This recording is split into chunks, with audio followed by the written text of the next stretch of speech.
You know that I often say we shouldn't be talking about opinion polls. The media focuses too much on opinion polls, especially a long way out from an election.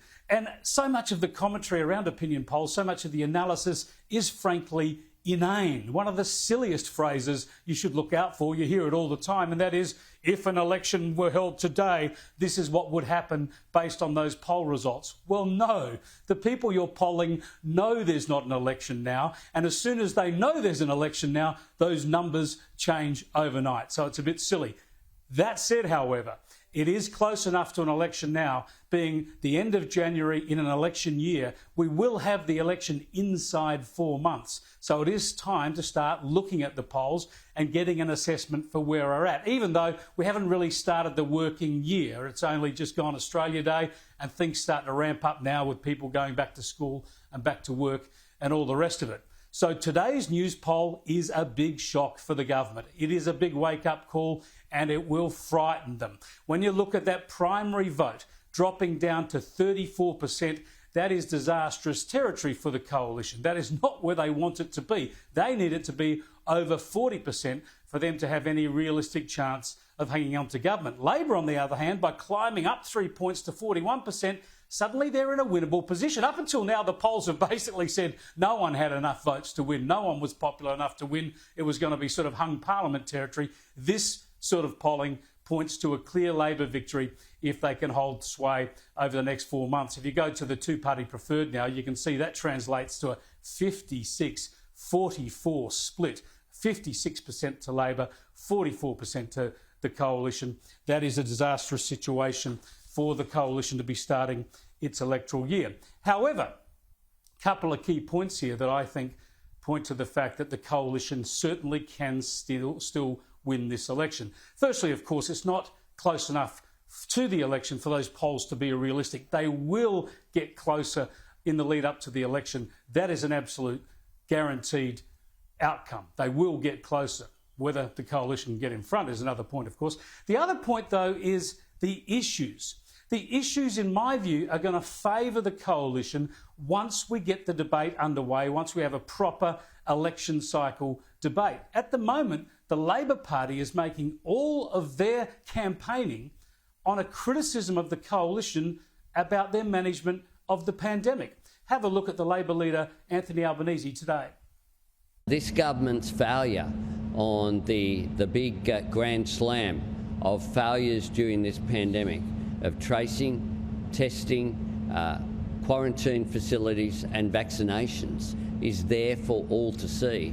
And the pattern of behaviour is that the government's complacent, the government sits back and says, she'll be right, mate, and doesn't put in place the mechanisms and the planning that would ensure that economic restrictions weren't ramped up because of the consequences for people's health. Well, I don't think that this criticism is either plausible or sustainable when you have a serious election debate.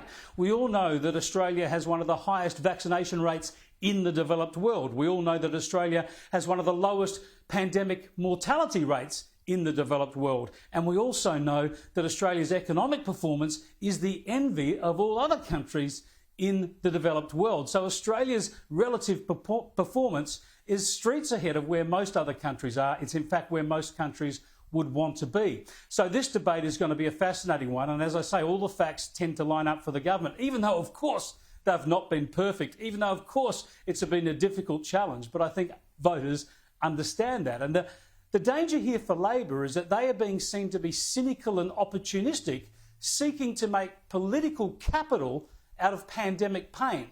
Have a listen to the opposition leader here today talking about the return to school. Well, I certainly would hope that all governments are putting in place measures to keep students safe. But there's a lot of anxiety out there from parents.